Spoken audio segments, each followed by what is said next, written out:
Hello everybody and welcome back to another episode of Board With Each Other, the board gaming review podcast that looks at board games through the lens of playing them as a pair, whether that's with your significant other or a BFF or that feudal Japanese lord you're trying desperately to impress via the medium of medium Euro games.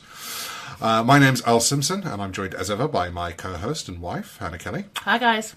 And today we are looking at the dynamite in a small box that is The White Castle, published by De Vere Games. The White Castle is a medium to high weight euro, I would say. Quite complicated. Heavyweight. And in The White Castle, you take the role of a local feudal lord in 18th century Japan, the Edo period to be specific, and you are trying to curry favour with the ruler of the titular White Castle. No, it's not the Emperor. Oh. Not the Emperor. Of the titular White Castle. You do this via the tried and trusted method of dice drafting and worker placement, which we all know Japanese feudal lords just love. How the game works... And courtesans. And courtesans are part of it, yes. How the game works is you start a round by rolling 9 dice for a two-player game. There's more dice involved if you're playing with more than 2 people. And you place these dice on cool little bridges on the board.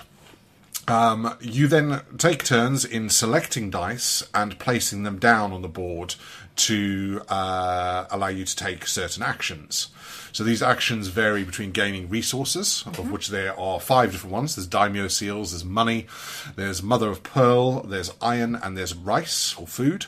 You use those resources to take further action. Well, you can take further actions with further dice, but you can take actions to place a variety of 3 different workers on the board. These workers are gardeners, which you can place in gardens, which give you sort of passive income at the end of every round. You have swordsmen or warriors that you place on the training grounds that basically stack up with the number of courtesans you place. They also give you instant bonuses as well, don't they? Yeah, they do give you instant bonuses, that's right. Most things that you place, with the exception of gardeners, will give you something back either immediately or at the end of the round. Courtesans are perhaps the most important. You place them sort of at the bottom of the castle. The castle has an entrance and then 3 levels. Mm-hmm. And you use the courtesan action to place courtesans, but also to move them up in the castle further to the daimyo himself in the top level. When a courtesan ends its turn in a particular room, there's cards associated with all of the rooms. You get to keep that card, and it is added to what's called your lantern bonus. When they get to the top, you get a permanent powerful bonus by placing it down on another randomised card that's put in that room during setup. With the dice, they are placed on the bridges in order from lowest to highest. If you take the lowest number dice available to you, you also get your lantern bonus when you take that dice, which is not fantastic at the start of the game, but as the game goes on, you've had more courtesans get you those cards out of the rooms and put them on your player board. That lantern bonus starts to become more and more powerful. Mm-hmm. The only other thing worth mentioning is the passage of time track. So that is a bit like you gain it a bit like you would a resource, so you take actions and you gain resources from them. The passage of time track is just basically worth more and more victory points the further you get along on it. So the more points you get on that, the more victory points you get at the end of the game. But you also have to unlock that by using daimyo seals as well. Yeah, there's so periods. Yeah, you can't just go endlessly aggressively on it, as you say. The currency called the daimyo seal is used to unlock that alongside a lot of sort of other elements. On your player board, you place all of your meeples, and each of your various meeples hide resource bonuses. You gain those resource bonuses if you take the action on your player board to play a particular type of worker. So if you put the dice down to play a courtesan, you then get all of the bonuses that you've uncovered on that row, and another card at the end, which again you gain via play through the courtesans. You do not get all those bonuses if you use an action on the board to put that worker down. So that's sort of quite an important distinction. And the dice value of all the spaces are sort of printed on the board. And if you put a dice down that is worth more than the value required, you get that much money. And if you want to use a dice to play an action that dice can't afford, you can make that up with coins, and that's where sort of money comes into play. You can gain victory points during the game, but the vast majority are at the end. And I think that's pretty much it. The only thing that I think may be worth mentioning is that a lot of games that we play, the rules are ostensibly the same for 2-player and multiple players. You might have an automata or whatever. However, there is a significant difference with this. Yes. And I think it's probably worth mentioning. Yeah, I probably mentioned that at the outset. So when you play a 2-player game, if somebody's put a dice down on any room or any board space to take that action, it's essentially blocked for the rest of the round. In multiplayer games, so 3+, you can stack, if you have a higher value dice, you can stack that on top of an opponent's to still take that action, so you can't block spaces, essentially, which does change the dynamic of the game quite substantially. There is that sort of blocking element in a 2-player game. One of the things that probably sets this game apart from a lot of medium to heavyweight Euros is its length. The game takes place over 3 rounds of 3 turns. So you have 9 and only 9 turns to win the game, which means every single action is important. Yep. It also makes for some quite short games as well. Yeah, it can make for some quite short games. So you've got that sort of heavy weight without the run time that you usually find around this sort of thing. I mean, in terms of run time, I find it's quite difficult to work out. I'd probably say in the region of 45 minutes. Yeah, what does it say on the box? 80 minutes, it says. Yeah, I don't think we've got a game that's okay. I think you need 3+ that would players. Be multiple players. But yeah, I reckon 45 minutes. Our games tend to run around that, I think. So yeah, we heard a lot of buzz about this. We like our medium Euros, medium weight Euros. And I think for us, one of the appeals was the fact that it's so compact. It's so compact. Yeah, we'll talk about a little bit about that. Yeah, we'll talk about it in the review. But I think that again makes it stand out. Yeah, as something that's got a lot of weight and big punch to it. Yeah, but not little footprint. Yeah, little shelf footprint basically. Yeah. So yeah, we picked it up and birthday present. Yeah, it was a birthday present. Yeah. Thank you very much. You're welcome. But yeah, I mean, is there anything you want to say before we get on to scoring? No, I think so. Let's start off with the scoring. Okay. So first up under our general scoring round is components. So thinking about the box, the things you get in the box, the board space, setup, tear down, all that kind of stuff. So I will say that the artwork's actually really quite beautiful. Yeah, it's very pretty. Yeah, it's really pretty and it's really lovely to look at. The board itself, the player board, is quite busy, I find. Yeah, that's what I was about to say. The artwork's very pretty when you can see it, but it is buried under iconography. Yes. Do you like icons? Do you really like icons? You will like this. Yeah, lots and lots of icons. You've already mentioned them as well. The little 3D bridges are really cool. They're just really cool. And it's got the coolest round counter I've ever seen in a game. It's this massive koi fish. Overproportioned compared to everything else. Massive chunky koi fish leaping out of it. Yeah, it's awesome. Given that there's so much going on the board, the rest of the tokens are a little bit small and a bit fiddly. I would say that they are very small and they are very fiddly, and I think if you've got things like arthritis, if you've got any sort of like issues with mobility or moving your hands, they are very fiddly. Very fiddly. Even just to use, so on your player match you have little cubes to count your resources, so your mother of pearl and stuff. That is also very, very fiddly to use, and I have picked it up and dropped it and then not know where I am. Although the player boards do have that 3-dimensional element, so those little cubes do slot into the player board, which is awesome. I do like player boards where you can slot things in, so you bump it, it's not all going to go flying, what have you. Yeah. But yes, it's a lot of iconography. I'd say it's sort of Ark and Over level. Yeah. There's about the same there. But it does look really cool on the table. Yeah. It really does look really cool. And also, given that there are so many tokens and cards, lots and lots of different cards and different varieties of cards, a huge amount has been packed into a box that is absolutely really quite small. We've taken bigger books on holiday. Yeah, it's the size of a very large hardback book. Yeah, I don't even think it's not even A4 size. It's no, it's slightly smaller than A4. Yeah, which is an incredible marvel, I have to say. Like, if you are somebody who's shelf space poor, this is a really good, and you like your larger, heavier games, this is a really, really good shout. I will say, because of the amount of different decks of cards and different icons and how you have to set up the board, it does take a while to set up. Yeah, setup is fiddly. Yeah, it's fiddly, I would say. And it takes a while. So it's one of those things for a relatively short game. The setup is disproportionate. Yeah, that makes sense. Like there's much longer, bigger, more expansive games that take less time. Yeah, Think about the size, the Ark Novas of this world. They're simpler games to set up. But it's also there's a lot of randomisation that goes on as part of that. So again, I mean, some of the bigger, more expansive, heavy Euros, there isn't a level of randomisation. No, there's that not. You have with this. Yeah. So The board that you're playing with, because of the cards, everything's sort of dictated by the cards, looks very different from game to game. Yep. It does change quite substantially.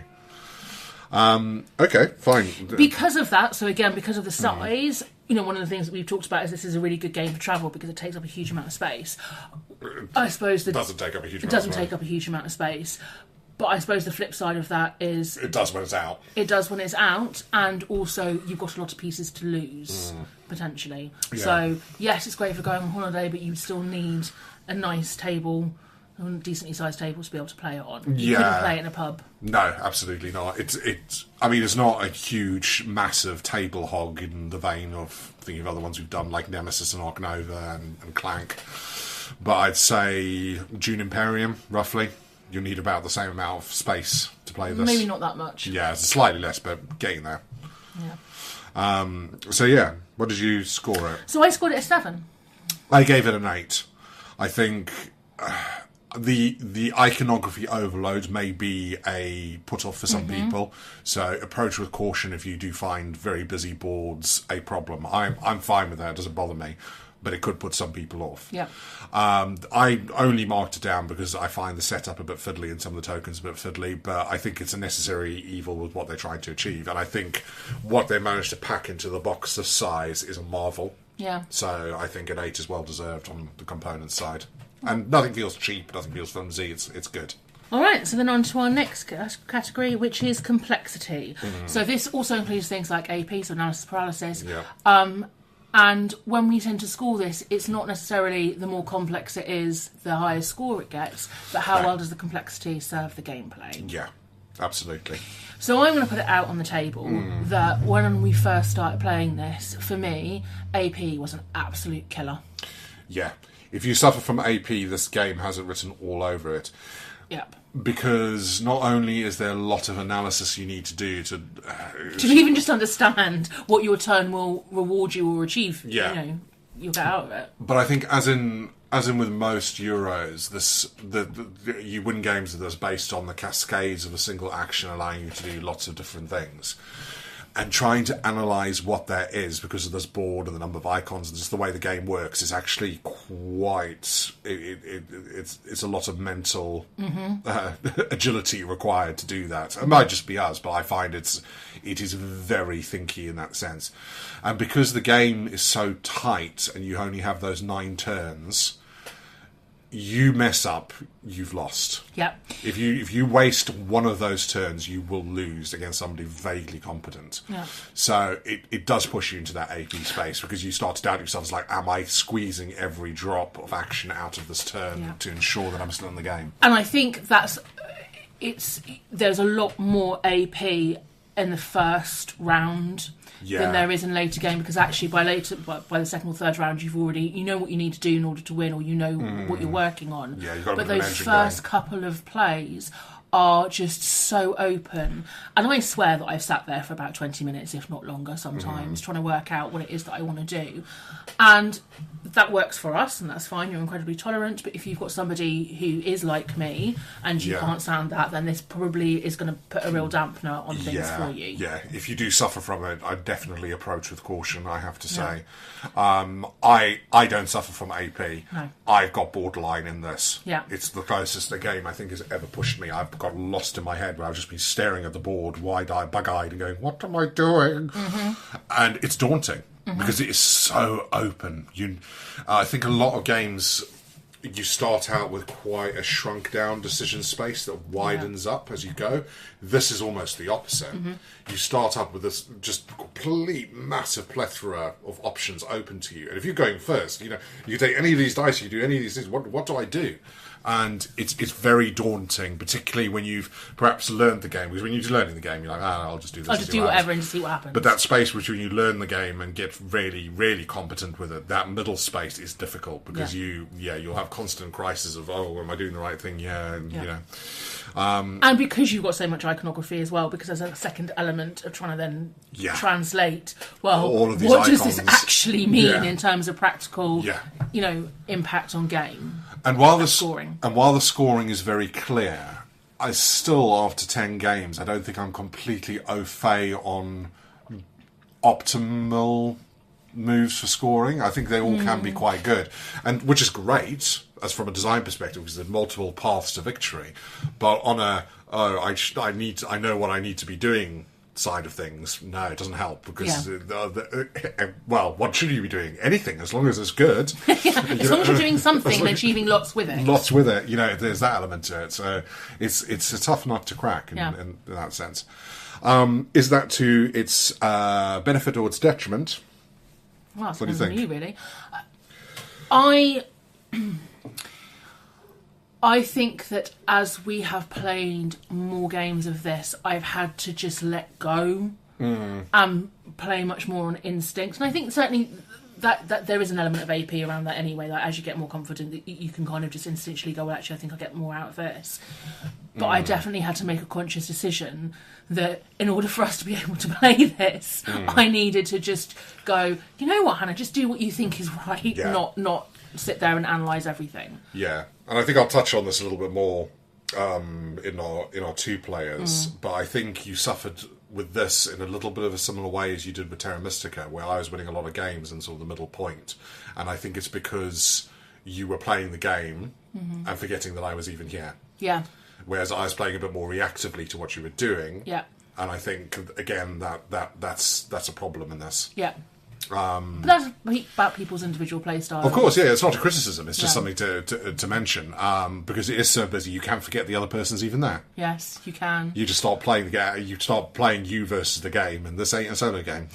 Somebody else is there messing with your plans or seeing what you're doing and taking different paths because of that. But we'll talk about that under we will. Under co-op. We'll come back to that.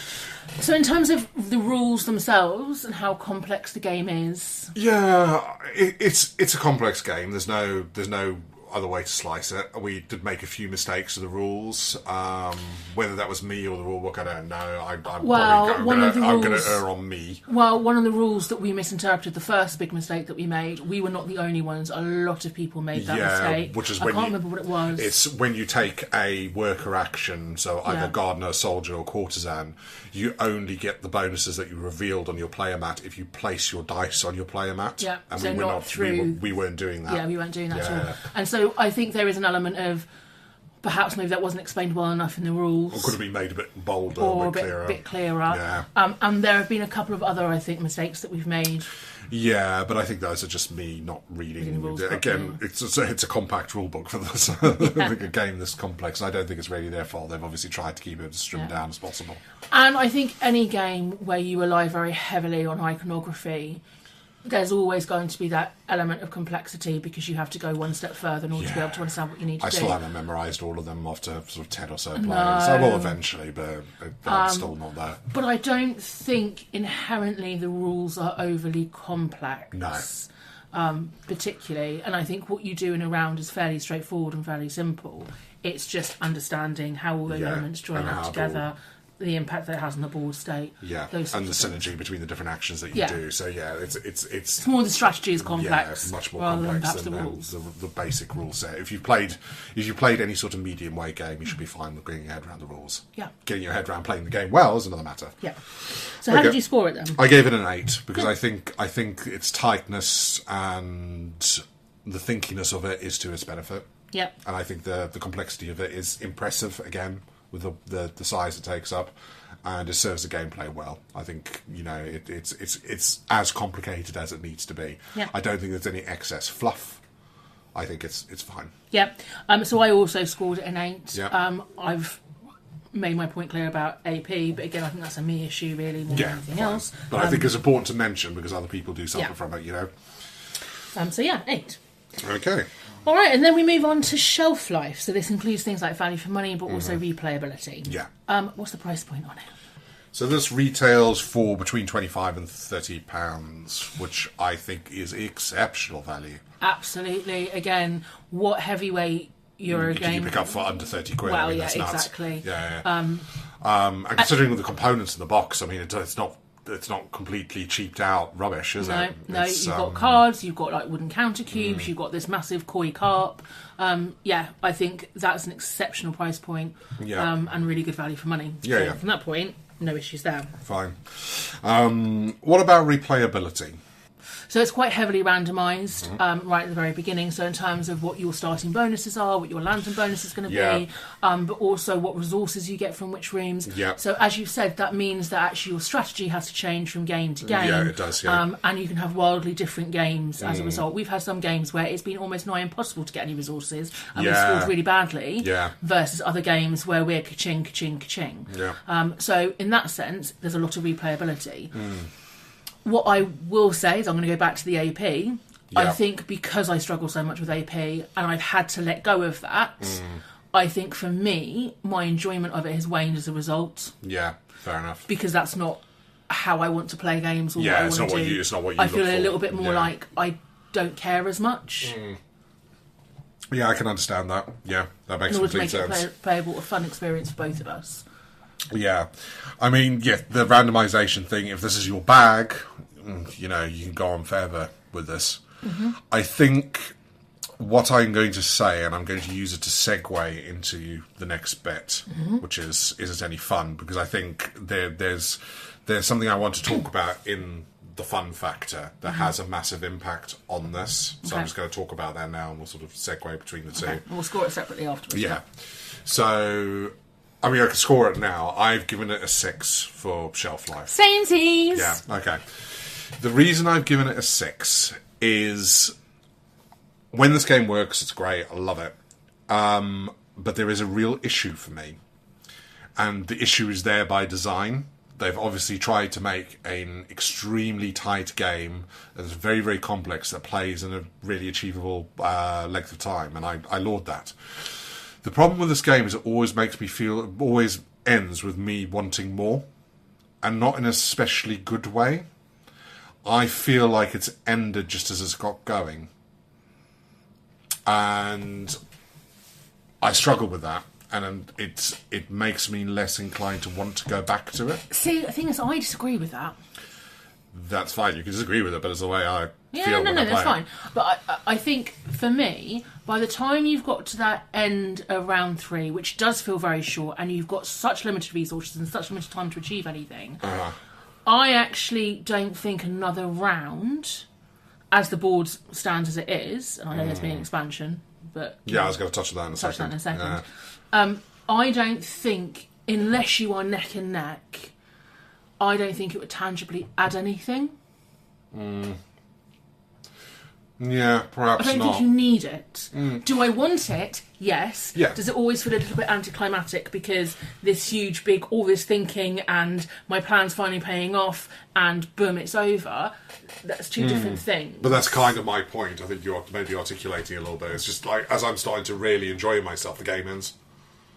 I think that is an issue for me. Like, you can leave games wanting more because you've had such a great time. I leave this game a little bit frustrated because I want more, and I've not got it. Okay. Whereas I feel like I've done what I need to do, and yes, one more turn would be great, but I don't think it would actually necessarily impact scoring particularly. Yeah. It would just allow the other person to race further ahead. I suppose if that was the case, yeah, perhaps. And I'm sure they play tested and this was the sweet spot that they reached. It doesn't change the way the game makes me feel, and it does impact the fun I have out of it. As you mentioned the expansion, I think it's worth bringing up. We have not played it with the expansion because it came out very, very recently. But the expansion does add a 4th round and another bridge. Okay. And I've got that nagging. Will that fix this for me? I don't know. But do I want to go back to this enough to warrant it? Don't know. So it's a funny one. I find it interesting as that's the direction that they went in. So I might not be alone in the way I feel. Maybe they were trying to fix something they didn't think was quite right. I'm not sure. But yeah, I just wanted to get that out the way. It was it is related to the shelf life for me, and that's why I scored it down to a 6, because I'm not sure I have the requisite amount of fun to make me want to go back to this for the next 5 years. Yeah, I'll play it, I'll enjoy it, and all the rest of it. But there is that nagging, but anticlimactic, but disappointing. With that aside, I do really enjoy playing this. With that aside, so the negative right on the outset, it's got that great cascading feeling when it works. So now that's the bit where I would probably echo your sentiments about it being too short, because actually, if you had another round, all your cascading things would trigger ding, ding, ding, ding, ding. Yeah, you'd have this great big lantern bonus to work with. Yeah, that would make it more fun. But again, that's that satisfied feeling versus do I think it would impact gameplay? Yeah, it's a funny one, isn't it? But I think that satisfied feeling does wrap itself up in the fun for me. I want to leave a game feeling like I've had a really good game, and I often don't in this. One of the things that also kind of detracts from the fun element in this for me is that you already touched on it. If you make a mistake early on, or if you perhaps rest on your laurels because you don't quite know what you're doing, you will be punished for it for the rest of the game. Yeah, it is exceptionally punishing. It's probably the most punishing board game in that respect I think I've ever played, because you cannot make one mistake. No. One mistake, you're done. You're toast. And that sometimes hampers, again, so because I'm having to let go of the AP, there is a moment, oh shit, I should have done that instead. Yeah. And that does, and then I beat myself up. Well, I don't beat myself up about it, but much. bit much, bit extreme. But I do then regret that for the rest of the game, and it does have a huge impact. So that kind of detracts from the fun a little bit for me. Yeah. But I don't want to be too negative, because this is a great game. It absolutely is. It is a great game. I think really I just have my own personal foibles with it, and I don't think what I'm saying, unless what I'm saying really resonates with you, don't let it put you off. Yeah. That's all. Give this a go, because it is a great game and it deserves to be played. Yeah. So how did you score it on fun? I gave it a 7. Oh, okay. All right, fine. Because it is a really fun game, but I couldn't give it higher than that because of the feeling it leaves me with. Yeah, so I gave it a 6. Yeah. And again, my downvoting it is because I've had to not play the game that I want to play. Sure. Or play the game I want to play. Play the game I want to play it. We'll get there eventually. We're going to see you for the next 10 minutes, and let's go through all the permutations and let's make sure we get it right. I mean, for me, this would be an 8 or a 9 if it left me feeling more satisfied, but it doesn't. That's why it's a 7. Yeah. Okay. All right, so let's add those up. Okay, so that gives us a grand total of 7 exactly. Do you know what? I think that's a pretty good score. Yeah, I think it is as well. And I think that's what I feel about it. Yeah. I think, that's a pretty good score. Very good. Yeah, very good. Yeah. And I think as long as you don't have necessarily our issues, then probably it's even up higher. that to 8 or 9. Yeah. Okay, so on to the second part of our rating categories, and this is where we try and answer the question, how well does it play as 2? Yeah. So on the first of those, we've got table talk. And getting to know you. Yeah, getting to know you. So I'm going to go out on a limb and say this is not a good first date game. No. Are you having a long-standing, not speaking to each other argument with your partner, but desperately still want to play a board game? Do I have the game for you? I mean, we've been there. I'm quite certain you could play this game without saying a single word to each other. Yeah. You could, because everything is open information. You don't really have to narrate your moves, because it's obvious what you're doing by putting things on. You help yourself to resources. You could play this in absolute silence. Yes.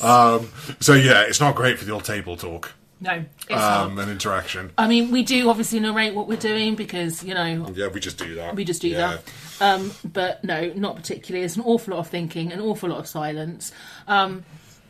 And as you said, it's all open. Yeah. So I can see what it is you're trying to achieve. Yeah, everything's open information. And what you need. Yeah. And it's just a case of who goes for what die. And even then, that kind of is also, to a certain extent, predictable. Yeah. To a certain extent. To a certain extent, yeah. So it's just, I mean, there's not a lot to say here, just like during the game. And What's also interesting is there's not a huge amount of trash talk either that goes along with this. And I don't know if that's because there's a less interaction in general. And also you're thinking so hard. Oh, yeah, I'm thinking so hard. Well, not just you in particular, just anybody who plays this. Yeah, there's not a huge amount of trash talk. There's a lot of thinking, a lot of placing things down, but yeah, if you want something that's highly interactive, that you've got to talk to each other loads, this is not it by any stretch of the imagination. No. I gave it what I think is quite a generous 4. Ditto. No. Yeah, generous 4. It's not the sort of game, so, feels harsh, but we have to rate it on what it is. Yep. And yeah, you can inject some into it, but you would have to. You can play in silence. Yeah. Which is unusual because it's not a solo, it's not a solitaire that you play together. It is definitely an adversarial kind of game, but you can just play in absolute silence. So, talking about adversarial, our next category is competitiveness / co-op. Well, clearly in this case, competitiveness. Yeah. So yeah, how competitive do you find White Castle? So, interestingly, my thoughts on this have changed because of other games that we reviewed. Okay, interesting. So, you already touched on this, because I think so much about my turns. Quite often I'm thinking about min-maxing in terms of what I can achieve, that I completely forget that you are another player and that I have an opponent to beat. Yes, you do. And that is sometimes to my detriment. Yes. But I think therein lies the rub, isn't it? That's what makes it quite competitive. Yeah, by the existence of that, it kind of proves it, doesn't it? Yeah. It proves the hypothesis that it is quite a competitive game. And it is. Mm-hmm. It is. You can, I wouldn't say mess with your opponent, but you can intelligently block them quite effectively in this game. And you can see what they're doing. As we said before, it's all open information, and if you are clever about it, you can reach your own aims while also scuppering what they're trying to do. There's been many occasions where both of us have blocked a really vital space. Yeah. And I think what's interesting in this, what the extra spice and the competitiveness to this game, I find, is the player agency in dictating the turn order. Yes, I was going to mention that. So the passage of time track, while it gets you victory points, also dictates who goes first every round. And in this game, it is exceptionally powerful to go first. And quite often, if you start off going first, you will end up coming into the lead a little bit, and actually it's worth them prioritising passage of time in order to be able to steal that back from somebody. Yeah, it is worth it. But you only have essentially 2 options or 2 chances to be able to do that. Yeah, well, you've got to use one of your all-important 9 turns to actually do that consciously, or you've got to do it as a part of a chain that you've set up. Yeah. Either way, you still have to manufacture it.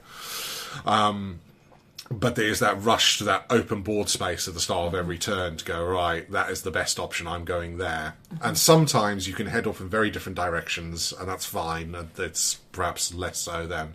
But when you're competing for the same thing, it gets very, very fighty. Yeah. I do think what's interesting is, like a lot of, again, sort of Euro games that we've encountered or we've reviewed, it's not always immediately apparent who is winning. No. Until you finally add up everything at the end. And because you have different options, so it's not just about how many courtesans you have on the board, it's also about how that interacts with things like your soldiers or your warriors. Combination of all sorts. That you can almost neglect one element and overcompensate in another, and it's not always clear and it's not always straightforward. You could also get a tasty chunk of victory points by hoarding resources. Yeah. To a limit. Yeah. There's an upper limit, but if you have full resources at the end, you get quite a few victory points. So there's that push-pull about, okay, I'm actually not going to spend any of this, I'm just going to take the victory points instead. Yeah. There is a strategy of actually caning through victory points during the game, at the detriment of doing other things, which can also pay off, because it gives you quite a chunky head start. Is there? How do you... Well, some actions will give you victory points, so if you focus on them... Oh, I see what you mean, sorry. I thought you could spend victory points. No, to do just other sort of things. stocking them up during the game, because you get victory points during and at the end, so... Yeah, there's a lot of different strategies to it.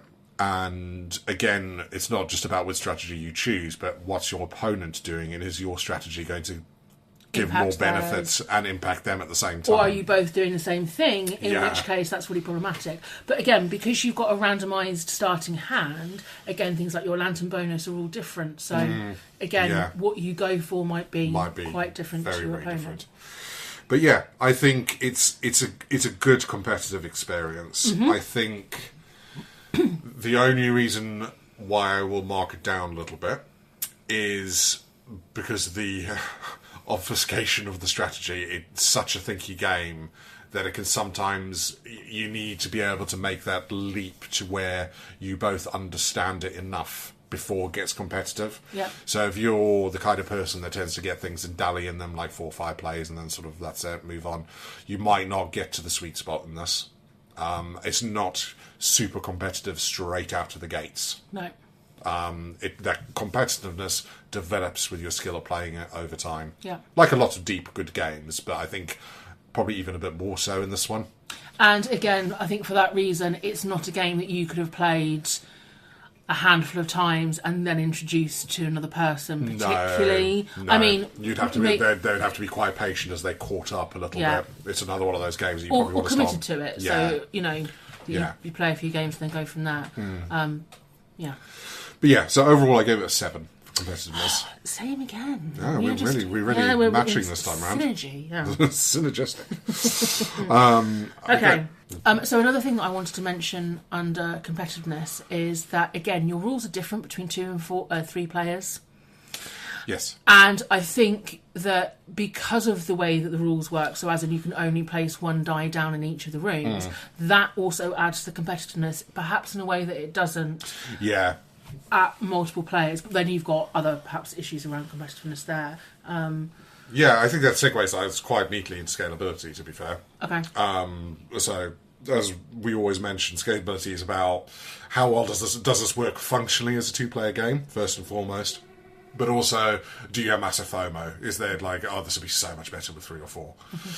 And I think it's straight off the bat, I think it's really important to mention there's that stacking dice thing when you introduce more players. We haven't played this at 3 or 4 players, but I imagine... Because as you've established now, dear listener, we don't have any friends. It's just the 2 of us.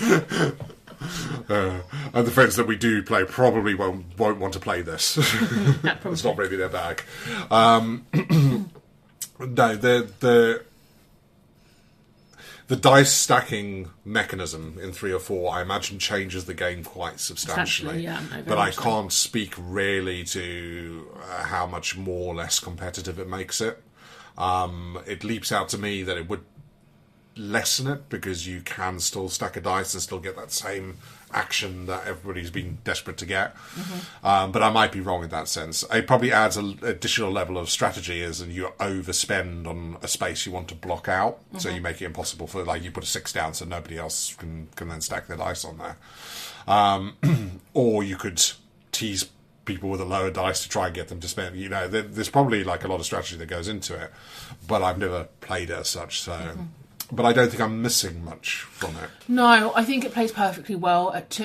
Yeah. And I've never gone, do you know what? I really wish there was another person around the table because I think there's a change dynamics quite substantially. And I think that certainly by being able to block spaces and rooms, it adds that competitive element to it. And it makes it work really well. Yeah. And it's perfectly functional. You don't need automata or anything like that to make it work. It just works as a 2-player game. No issues there. I think the way they balanced it with the blocking spaces is really good. I think they put a lot of thought into it and made sure that it does work as such. And I think that there is a solo mode as well, so I think it obviously works as a solitaire experience. Not tried it myself. I don't tend to play solo games, but it is there. So yeah, I don't think it's missing anything massive. I'd love to try it because I think it'd be really interesting strategically. I think particularly with 4 people, I imagine it's quite an interesting undertaking. But it doesn't cry out for it in the way some games do. No, I think it works perfectly well, and I think it's a really good, solid 2-player game. Sure. Okay. So I gave it a 7 as a result. Was that a 7? Okay. All right. Let's add those up then. So that gives us an overall 2-player rating of 6 exactly.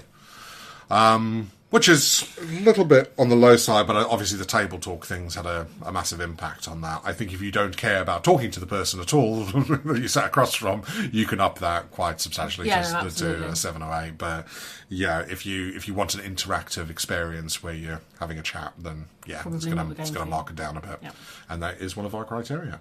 So, there you have it, The White Castle. A very good game that we have some personal difficulties with. I think it's really important. Frame this. Yeah, I think it's really important to say that that's about us and about who we are and how we enjoy a game. I think you could absolutely rate this as a lot higher if you just didn't have our Yeah, hopefully we've given you enough. We've been clear enough about our reasons, and if they don't resonate with you, dive in. If they do resonate with you, maybe approach with a little bit more caution. I still recommend it. Yeah, it's still a really, really good game, Yeah. and I'm really glad that it sits on our shelf. All right. Well, until next time, have fun, be good to each other, play lots of board games.